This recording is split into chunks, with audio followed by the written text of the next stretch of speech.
Coming to paperback and e-readers everywhere, E-Steam Horror of the Hyena Woman. Hell's aspiring angel takes on a wicked werewoman in this action-packed, all-new E-Steam series adventure. Pre-order your copy of E-Steam Horror of the Hyena Woman on Amazon.com today. One of my viewers wanted to know what I thought the direction of Afrofuturism would be. Now, Afrofuturism is where you see futuristic stories where black characters are the lead, and you see a high-tech society that is dominated by black people. Now, an example of Afrofuturism was shown to us in the 2018 film Black Panther, and other aspects of Afrofuturism are shown in numerous forms of independent media created by independent black writers and independent black comic book artists. Now, what my viewer wanted to know about the direction of Afrofuturism is there a system designed to erase the voices of black men? And sadly, when it comes down to mainstream publishing and your Afrofuturism, there isn't just a system designed to erase the voices of black men, especially heterosexual black men. This is something done in the publishing industry by design. Now, as a heterosexual black male fantasy writer, I had a lot of resistance coming when I sent out queries for books like The Temptation of John Haynes. And because the publishing industry is controlled primarily by white females, they did not like the idea of a straight black man submitting books in the fantasy genre. So when I submitted queries for The Temptation of John Haynes, I was met with hostility and downright nastiness from these white females, because a lot of these white females, they take offense to the whole idea of a heterosexual black man going out here and imagining a world where white people are not the ones in charge. So a lot of these white females who control publishing, they really do not like the idea of hearing from black men, especially heterosexual black men, who have their own vision of the world and a vision where they're showing black people as the lead characters. No, because many of these white females who control the publishing industry want to see narratives that reflect their view of the world. They try to make efforts to try to go out here and deny black men access to getting their work published, and they do this right at the query stage,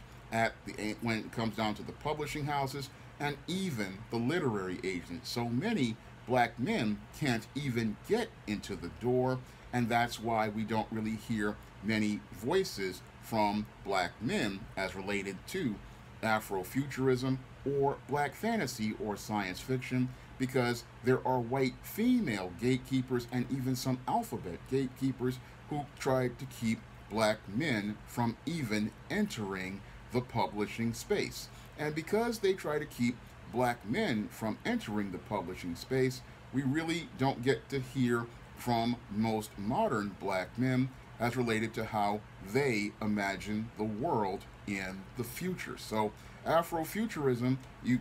not really going to get a lot of voices from black men, especially heterosexual black men, from mainstream platforms. And the only voices that you're going to hear on mainstream platforms are those that basically fit the narratives that white females want to hear and promote the narratives that they feel comfortable with. Because the white female, the reason why she wants to go out here and control the market is because she wants to control the culture as related to the black community. And she'll go out here and promote books like those of an Octavia Butler or other writers like Roxane Gay, because these books feature narratives that are very similar to books like Alice Walker's The Color Purple. Now, your Alice Walker's The Color Purple was promoting a lot of anti-black man misandry and promoted the idea of the black man being a violent brute. And that's the kind of narratives that your white females want to see in the books that are published, because these are the kind of stories that make them feel comfortable about the place of black people in their smooth world, and they cannot really fathom a world where black men have power, because many of these white females fear the whole idea of a black man having power and being in a futuristic world where black men are the ones who are in charge of it. The whole idea of a world where a black man is making decisions, this is something that makes many in the media arm of white supremacy extremely uncomfortable. And thinking about the whole idea of a world of black men having control over a futuristic world, this is one of the things that makes many white people in publishing afraid, because it triggers some in the publishing world's fear of genetic annihilation. And the whole idea of Afrofuturism is something that makes many of these white racists in the publishing world very nervous, because the whole idea of Afrofuturism is the idea of you seeing a world where black people are imagining themselves in a future where they see themselves as being the leaders, the ones having the power, the ones controlling the technology, and the ones dictating the terms of a society. Those ideas and concepts are something that make many in your media arm of white supremacy extremely uncomfortable, and those ideas are not something that they believe they want to have promoted on their media platforms. So when they see a story out here that is promoting things like Afrofuturism, where you're seeing a futuristic world where black people are the dominant, black people are the ones who are controlling the politics, black people are the ones controlling the society, these are concepts and narratives that your mainstream media does not really like to see pushed. And the whole idea of a black man writing these kind of stories is not something that they want on their platforms. Now, there are black fantasy and futurism writers out there who are black men, but they don't really get a push on most of these media platforms. And they don't get that push because, again, your white females on these spaces, they control the editorial, and they don't want to promote black men on their platforms, because promoting those black men on their platforms means that you're going to go out here and elevate a talented black man, and he's promoting narratives that run counter to the platform. So the females, they'll go out here and yes, they may publish one or two books here or there, but they're not going to go out here and actively promote those books the same way they promote the black female writers' books, because the black female writers on their mainstream platforms, they're promoting the same types of narratives that they promote in many of the books like Alice Walker writes, like The Color Purple, or Terry McMillan writes, like In Waiting to Exhale. And in both of those books, the themes are all about showing the black woman as less than, the black woman as inferior, the black woman as second best to a white woman. So they even though those stories are set in fantasy worlds, these stories follow the same exact patterns of the narrative that your white female editors want heard on their platform. So it doesn't matter whether the authors are male or female, it's all about promoting a certain narrative on their platforms. So that's why we don't really hear too much from your black men on these platforms, because many of these publishers, they don't really want to promote the idea of a black man, again, having his own vision of the future, having his own imagination about how he sees the world, and him seeing the world from a black male perspective. And what they also don't want you to see is a black man being out here and being the face of a publication like myself, because when a black man is the face of a publication and represents his own story, that is something that makes many of the white females in publishing extremely uncomfortable, because here you have an intelligent black man who is not going to go out here and parrot the narratives that your mainstream media want parroted as related to the stories of the black experience, because on their platforms they only want to see certain narratives related to the black man's story, and that is either your future fantasy stories where the black man is a big black muscular black man lusting after white women, or he's some sort of pirate or some sort of brute, or they want to show him as a lowly dutiful kind of guy like a sellout or an Uncle Tom. But the whole idea of black men being strong and powerful, again, this makes people uncomfortable, and we can see examples of that with things like Star Trek Deep Space Nine.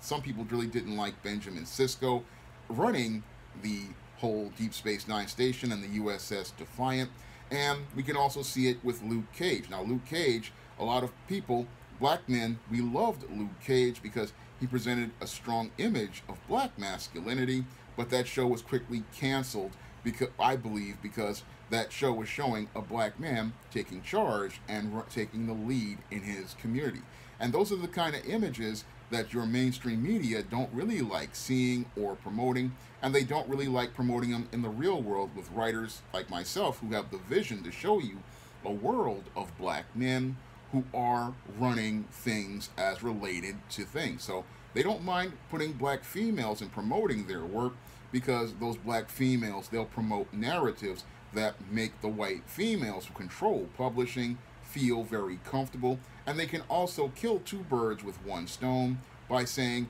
oh, we have some diversity as related to our publications. Look, we have a black female writer, so we have a black female showing us the future from her perspective. So we're not only getting the voice of a black person, we're also getting the voice of a woman. And with the voices of women in the feminist eyes, because a lot of these women in publishing are feminists, they believe that they're representing an underrepresented group. But in actuality, when you look at the overall picture of trade publishing, black women are actually overrepresented in proportion to the voices of men. And that's all because you have a lot of female gatekeepers in the trade publishing world that work to keep heterosexual black men's voices off their platforms. So yes, the mainstream platforms do make an effort to keep black men off of their platforms. However, what's been happening over the last, I say, 5 to 10 years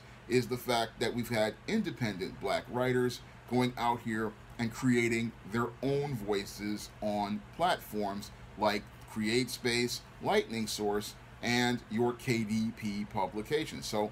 many of your black male writers, they are no longer trying to go out here and query many of these publishing houses, because they know that the only answer they're going to get from these white females is no. So they're going out here and saying yes to creating their own stories on these independent publishing platforms, and they're going out here and launching their own books. So the future for Afrofuturism is very bright, but it's only bright because many of these black writers like myself and many others are taking their work into their own hands. They're going out here and publishing their own work, and they're going out here and promoting their own work. That's the reason why we're starting to see a rise in the Afrofuturism movement and the black fantasy market overall. And that's because many black writers like myself have decided not to go out here and try to beg white female editors at publishing houses for a chance to get our work on their platforms. No, what we're doing is we're putting our own work out there, and we're going out here and promoting and pushing our own work. And that's what I do every day on platforms like Amazon with the ISIS series, the E-Steam series, the John Haynes series, and other books like Eternal Night. I go out here and push black fantasy on independent platforms because I know that I wouldn't have had that chance in trade publishing, because those white female gatekeepers would shut down any project that I put up because the lead character is black, and they would especially shut it down if that lead character was a black man like John Haynes. So that's why we need to go out here and focus on independent publishing, because independent publishing is the future of black male voices as related to Afrofuturism, black fantasy, and black science fiction. The only place you're going to get to see black male voices like myself is on those independent platforms, and those independent platforms are the place where you're going to go to get black fantasy and even black comic books. The only place you're going to get comic books that feature Afrofuturism and black science fiction are those independent publishers. And it's better to go to those independent publishers like myself and independent writers, because we're imagining a world where you're going to see black people from a black perspective, and you're going to see a future where you're going to see black people in a positive light, and you're going to see a black future where black people are in the lead. Black people are imagining a world where we see ourselves in the future, and we're not in a world where we're seeking out white validation and white approval, and we're not out here seeking the attention of everybody else, putting ourselves second best. And when you read books in Afrofuturism, black fantasy, and black science fiction, it changes your perspective of the world, and that perspective of the world is one where you see black first, where you see blacks being positive first. And it's very good publications to give to your children, because your children will start to read these books and imagine a world where they see being black as beautiful, putting black as first as good, and seeing a world where you see a future where you see yourself as the lead in that world, and not a background character in somebody else's world and looking to go out here and gain attention and approval in someone else's world. So there is a bright future, as I see it, for Afrofuturism and the voices of black men, but that future is in a independent space where black men can go out here and publish and share their own work. Don't worry about these trade publishers. All they're going to do is push the narratives of white women. But if you want to see a world where you see black as fantasy and science fiction, you go to black independent publishers like SJS Direct, and you'll see a bright future for black publications written by black men like myself. Now, there are a lot of great black fantasy and futurism books out there on Amazon.com, and if you want to pick up some of my black fantasy books on the SJS Direct imprint, like the ISIS series, the E-Steam series, the John Haynes series, and the books of the Spinsterella trilogy, which is basically a black goth series, you can find all of those books on Amazon.com in paperback and Kindle format. You can also find them on Smashwares, the iBook Store, and Google Play. And if you want to see me make more videos and pay for book covers on SJS Direct Books, you can donate to my Patreon, my PayPal, or my Cash App by clicking the links in the description box. That's all I have to say for this video. You can comment, rate, and subscribe. Now available in paperback and e-readers, ISIS Legacy. The sorority secrets of the goddess next door are revealed in this all-new ISIS series adventure. Get ISIS Legacy in paperback and e-readers at online booksellers everywhere.